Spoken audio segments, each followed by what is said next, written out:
tout en bas au ras du sol, côtoyant les rigoles et les caniveaux, le peuple, autrement dit les masses laborieuses, qui sont nous, avec leur lot d'emmerdes quotidiens et qui croient encore à l'illusion de la démocratie et la mascarade de l'élection. Au-dessus, les gouvernements, qui possèdent le monopole du pouvoir, qui l'utilisent pour nous taxer et nous contrôler comme du bétail.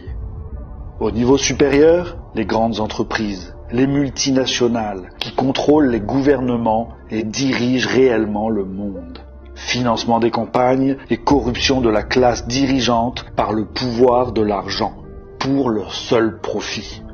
Sans elles, les politiques et les partis n'existeraient pas. C'est ce qu'on appelle la corporatocratie. Pour prendre possession des ressources mondiales et contrôler les marchés, ces grandes entreprises se financent auprès des grandes banques. Le cartel bancaire, Wall Street, la City leur prête à des taux préférentiels au détriment de l'emploi et des salaires. Au-dessus, les banques centrales internationales, BCE, la Fed, détenues par des capitaux privés qui impriment la monnaie papier et dictent leurs lois aux nations. Ce sont elles qui imposent le taux de réserve fractionnaire aux banques commerciales, qui nous font payer des intérêts sur de l'argent créé ex nihilo. La BCE est totalement indépendante. Elle a pour seule mission de réguler l'inflation. Et l'inflation se paie en chômage. Au-dessus encore, à un niveau international, les banques centrales utilisent le FMI, la Banque mondiale, pour créer plus d'argent et exploiter les ressources des pays auxquels elles prêtent, les conduisant à la faillite, à l'anéantissement au nom de l'équilibre monétaire international. Sous prétexte de les sauver, elles imposent leurs lois, les lois du marché, au profit d'une petite élite sans scrupules, au détriment des peuples qu'elles saignent à blanc avec le soutien des politiques et des médias subordonnés. À l'avant-dernier niveau, la Banque centrale des banques centrales, la BRI, la Banque des règlements internationaux, créée par les Rothschild qui contrôlent toutes les banques centrales internationales. Au dernier niveau, tout en haut, sous l'œil qui domine le monde, une petite élite oligarchique réduite aux seules familles des Rothschild, cartel bancaire, Rockefeller, complexe militaro-industriel, assis sur leur bon gros tas d'or et qui regardent sombrer les peuples dans une extrême pauvreté, en se tapotant le bas du ventre avec la satisfaction du devoir accompli. Ils poussent des cris de félicité et de suffisance en tirant sur leurs bretelles. Pof, pof, bruit de la fumée du cigare au prix incalculable qui s'échappe de la bouche de ces hyènes insatiables des ténèbres. Et tout en haut, au niveau de l'œil qui veille sur le monde, ces familles, membres des Illuminati, une organisation secrète née le 1er mai 1776 à l'initiative de Mayer Amschel Rothschild qui aurait convoqué Adams Weishaupt afin de restaurer l'ordre des Illuminés de Bavière, affirment certains, œuvrent dans l'ombre depuis des générations pour l'avènement d'un nouvel ordre mondial et l'anéantissement des peuples de ce monde à leur seul profit.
Le contrôle des Rothschild.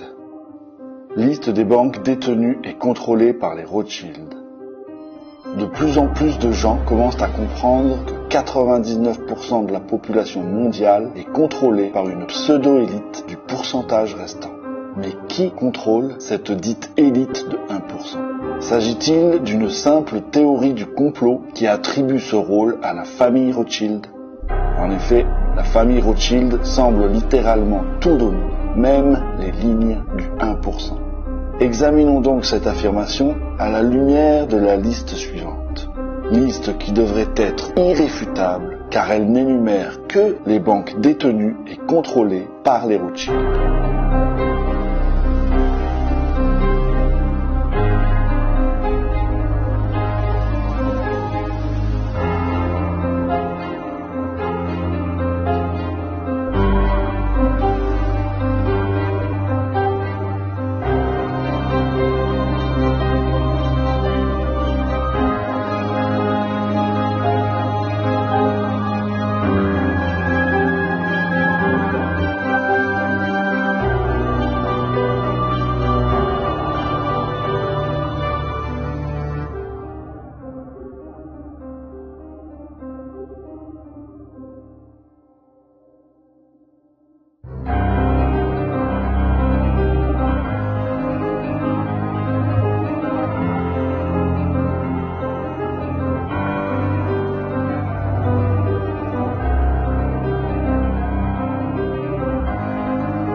À la lumière de ces faits, on peut au moins comprendre l'affirmation selon laquelle, en coulisses, la dynastie Rothschild est sans aucun doute la famille la plus puissante de la Terre. Leur richesse estimée s'élèverait à 500 billions de dollars. Aucun être humain ne peut rationnellement comprendre ce chiffre, car 1 billion est égal à 1 million de fois 1 million. 500 billions de dollars représentent donc 500 millions de fois 1 million de dollars, donc un 5 suivi de 14 zéros. Évidemment, il est impossible de prouver de manière pertinente cette somme estimée. Avec des actifs de cette ampleur, ce patrimoine se comporte comme les bas-fonds de l'océan. Il est à la hausse et à la baisse à tout moment, dans des proportions incroyables. La Federal Reserve Banks, la Fed, et l'Internal Revenue Service, IRS. Le fait que la US Federal Reserve Bank soit dans les mains privées est pratiquement inconnu du grand public. De même, le grand public ignore que la Fed se trouve sur un terrain qui lui appartient et qu'elle est protégée par les lois américaines. Cette société privée imprime l'argent pour le gouvernement américain, qui lui verse des intérêts pour cette faveur. La Fed est à son tour contrôlée par les dynasties Rothschild, Rockefeller et Morgan. L'ensemble des États-Unis est donc en dette envers la Fed. En outre, la plupart des personnes vivant aux États-Unis n'ont aucune idée que l'Internal Revenue Service, l'IRS, est une autorité étrangère. Plus précisément, l'IRS est une société étrangère privée du Fonds monétaire international, le FMI, et elle est l'armée privée de la Federal Reserve Bank. Son objectif principal est de garantir que les Américains payent leurs impôts et soient tous de bons petits esclaves. En 1835, le président américain Andrew Jackson a déclaré son mépris pour les banquiers internationaux. Vous êtes une fosse pleine de serpents et de voleurs. J'ai décidé de vous exterminer. Par Dieu Tout-Puissant, je vais vous exterminer. Si seulement les gens comprenaient l'injustice abominable de notre système monétaire et bancaire, nous aurions une révolution avant demain matin. Il s'en est suivi une tentative ratée d'attentat contre le président Jackson. Jackson avait dit à son vice-président, Martin Van Buren, « La banque, Monsieur Van Buren, essaie de me tuer. Ce sera le prélude d'une série d'intrigues qui marqueront la Maison-Blanche pendant encore des décennies. Les présidents américains Lincoln et Kennedy ont tous deux été assassinés dans leur tentative de libérer le pays des banksters, les mégabanques du monde. Il y a 2 mégabanques qui offrent des prêts à tous les pays du monde, la Banque mondiale et le FMI. La première est détenue conjointement par les plus grandes familles de banquiers du monde, les Rothschild en tête, tandis que la seconde est entièrement détenue par les Rothschild. Ces 2 mégabanques offrent des prêts aux pays en voie de développement et utilisent leur taux d'intérêt presque impossible à rembourser pour s'emparer de la prospérité réelle, les terres et les métaux précieux. Mais ce n'est pas tout.